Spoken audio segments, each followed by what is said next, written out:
Assalamualaikum warahmatullahi wabarakatuh. Halo anak-anakku sekalian, bagaimana kabarnya di rumah?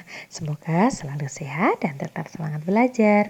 Bertemu kembali dengan Bu Hendri pada pembelajaran tema. Nah, pada hari ini kita akan belajar tema 6 subtema 1, Masyarakat Peduli Lingkungan, pembelajaran 4, 5, dan 6. Sebelum memulai pelajaran, kita berdoa dulu bersama. Kita baca basmalah bersama ya. Bismillahirrahmanirrahim. Adapun tujuan pembelajaran kita pada hari ini, setelah belajar, anak-anak diharapkan mampu menyebutkan bentuk kepedulian remaja terhadap lingkungan, mengidentifikasi informasi yang terdapat dalam teks berdasarkan kata kunci, kemudian menyebutkan ciri pubertas pada anak perempuan. Baik, di video sebelumnya kita telah membahas tentang kepedulian warga negara terhadap anak-anak. Sebagai warga negara Indonesia yang baik, tentunya kita harus peduli terhadap lingkungan sekitar. Dapatkah anak-anak menyebutkan contoh bentuk kepedulian warga negara terhadap lingkungan? Oke, betul. Rutin membayar pajak. Selanjutnya, ikut serta dalam menanam tumbuhan di sekitar lingkungan rumah. Ada yang lain? Ya, betul sekali. Berperan dalam ikut menjaga keamanan dan ketertiban lingkungan. Yang lain? Ya, boleh juga ikut serta menjaga kebersihan saluran air. Bila anak-anak masih ingat semua. Nah, yang disebutkan anak-anak ini adalah contoh kepedulian warga negara terhadap lingkungan secara umum. Nah, yang kita akan bahas bagaimana dengan kepedulian dari remaja terhadap lingkungan sekitar. Nah, siapakah remaja itu, Bu Hen? Nah, remaja. Masa remaja adalah masa peralihan dari anak-anak menuju ke dewasa. Masa remaja itu awalnya sekitar usia 10 sampai 12 tahun. Bu Hendri tanya dulu, siapa yang umurnya sudah 10 tahun? Ada yang 11 tahun atau 12 tahun? Nah, jika usia anak-anak sudah pada rentan usia ini, berarti anak-anak sudah masuk masa remaja. Dan anak-anak juga berkewajiban untuk ikut serta dalam menjaga lingkungan. Bagaimana Bu Hen caranya menggali rasa peduli remaja terhadap lingkungan sekitar? Nah, anak-anak bisa membuka buku tema 6 halaman 24 sampai 25. Nah, di sana ada bacaan yang berisi tentang beberapa bentuk kepedulian remaja terhadap lingkungan. Nah, hal itu dapat dilakukan dengan mengikuti kegiatan pecinta alam. Kenapa?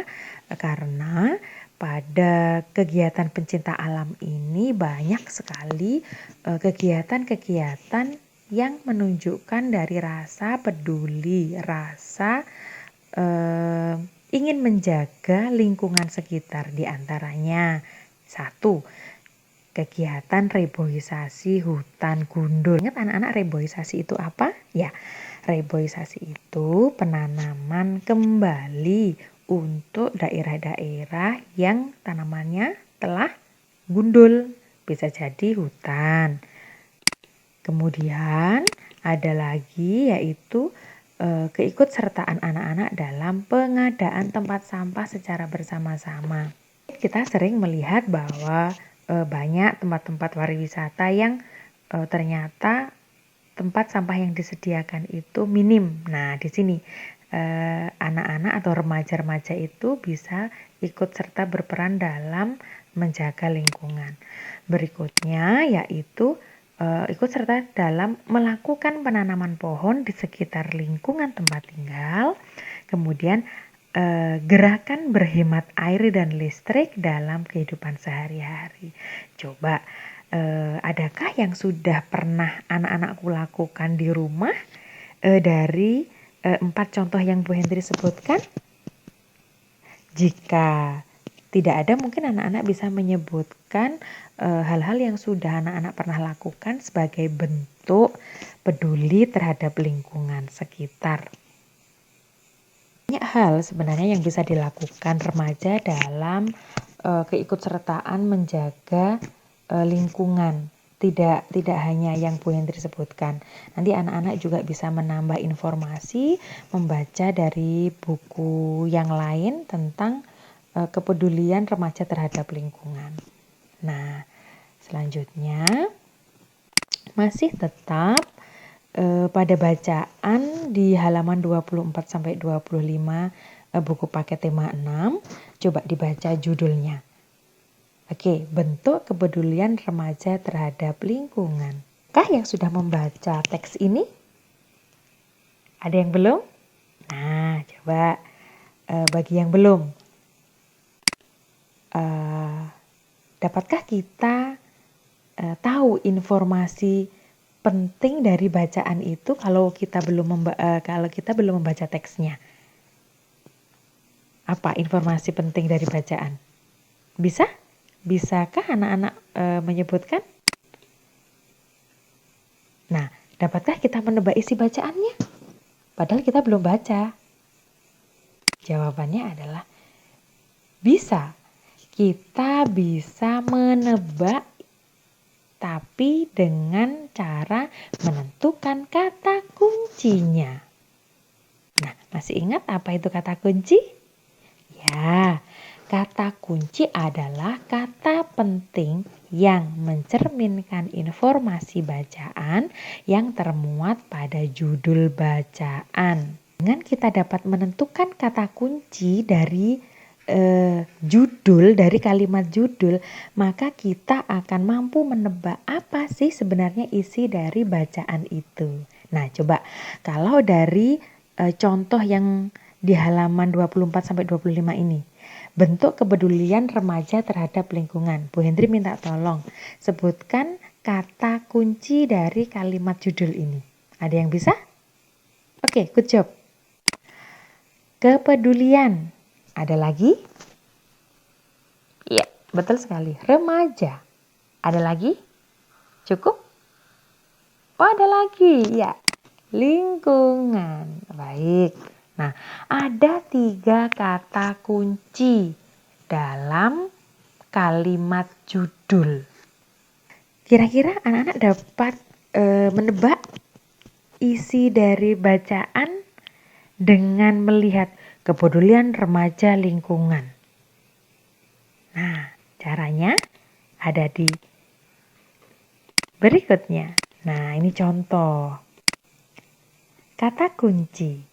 1. Kepedulian. Nah, kita membuat perkiraan informasi teks berdasarkan kata kunci itu apa. Nah, dengan kata kepedulian kita bisa membuat perkiraan. Oh, di sana bisa jadi terdapat contoh-contoh atau bentuk dari sikap peduli. Seperti itu. Yang kedua, remaja. Informasi apa ya yang kira-kira ada di dalam teks dengan kata remaja. Nah, remaja itu anak-anak ingat tadi di awal bahwa remaja itu anak usia antara 10 sampai 12 tahun. Kemudian kata kunci yang ketiga itu lingkungan. Nah, perkiraan informasinya apa ya? Oh, kalau lingkungan ini bisa jadi lingkungan sekitar rumah, lingkungan masyarakat, bisa jadi juga cara menjaga lingkungan. Nah, dengan kita membuat bagan seperti ini, maka kita bisa punya gambaran bahwa dari teks itu kita bisa menebak bahwa isinya adalah contoh-contoh atau bentuk dari sikap peduli anak usia antara 10 sampai 12 tahun terhadap lingkungan. Lingkungannya bisa lingkungan sekitar rumah, bisa lingkungan masyarakat. Nah, dan bagaimana cara menjaga lingkungan itu? Nah, coba kira-kira ini sama enggak dengan teman-teman yang sudah membaca? Tadi kan ada ya yang katanya sudah membaca. Coba, betul tidak? Nah, kalau betul, berarti anak-anak dengan mudah sekarang untuk menebak atau memahami suatu bacaan dengan membaca judul. Nah, dari judul itu anak-anak bisa menentukan kata kuncinya, maka anak-anak akan juga dengan mudah bisa menentukan atau menebak isi dari teks. Nah, Fendri lanjutkan ya. Kembali ke masa remaja. Masa remaja itu bisa diartikan masa memasuki usia pubertas. Masih ingat di video sebelumnya anak-anak sudah membahas tentang masa pubertas untuk anak laki-laki dan anak perempuan. Nah, di video sebelumnya anak-anak sudah menyebutkan ciri-ciri pubertas pada anak laki-laki. Masih ingat? Apa saja? Ya, pada anak laki-laki ada beberapa ciri. Satu, di antaranya matangnya sel sperma dalam tubuh. Yang kedua, tumbuhnya rambut di bagian alat kelamin, kumis, dan ketiak. Yang ketiga, tumbuhnya jakun. Dan yang keempat, ciri pubertas pada anak laki-laki yaitu suaranya membesar. Masih ingat ya? Lalu bagaimana dengan ciri pubertas pada anak perempuan? Ada yang bisa menyebutkan? Oh ya, betul sekali. Matangnya sel telur dalam tubuh. Ini ditandai dengan anak-anak perempuan yang sudah mengalami masa menstruasi. Kemudian yang kedua, tumbuhnya rambut di sekitar alat kelamin dan ketiak. Ini mirip, ciri ini mirip baik di anak laki-laki dan juga perempuan juga dialami. Berikutnya yaitu membesarnya payudara dan pinggul. Berikutnya, suara melengking atau suaranya tinggi. Nah, beberapa contoh ini bisa anak-anak tambah dengan mungkin anak-anak membaca literasi yang lain, buku-buku yang lain. Jika informasi dari Bu Hendri ini dianggap kurang, anak-anak bisa menambah. Oh Bu Hen, aku bisa menyebutkan ciri yang lain. Ciri pubertas baik itu anak laki-laki maupun anak perempuan boleh. Ya. Nah, itu tadi kita sudah belajar tentang beberapa sikap peduli seorang remaja terhadap lingkungan, kemudian apalagi cara menentukan kata kunci pada suatu teks bacaan, dan yang terakhir yaitu ciri-ciri pubertas pada anak perempuan. Nah, semoga ini bisa membantu anak-anak belajar di rumah ya. Tetap jaga kesehatan, tetap semangat belajar. Bu Hendri akhiri. Wassalamualaikum warahmatullahi wabarakatuh.